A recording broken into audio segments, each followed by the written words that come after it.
Hi, so today I'm going to show you how to put a limber or bend in a patterned element.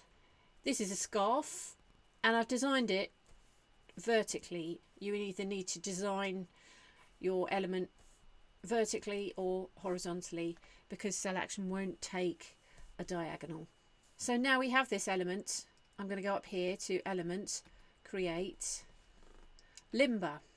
We've got auto horizontal, which I don't want, auto vertical or set. I think I'll just go to set because then I can make a few decisions. The symbol for that is this one up here, add limber.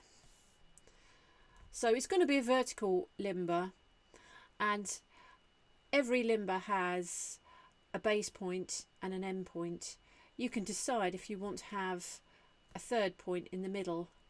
Maybe I will, in this case, have an extra point, and it asks you if you want to put it nearer one end or the other. I think I'll have that at 50%.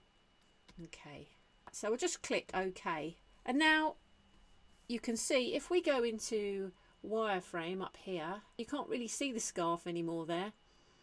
You can just see there is, if we zoom in, you see a couple of arrows, and let's click here. See what we've got. Okay, again going into wireframe, we've got a control point base and a control point end. So I'm going to sort of change it because the one that's called base is actually at the end. So I'm just going to right click and rename scarf tail. I'm going to call that end in capitals, and the one that's now called end, which is at the top, I'm going to rename that and call that top.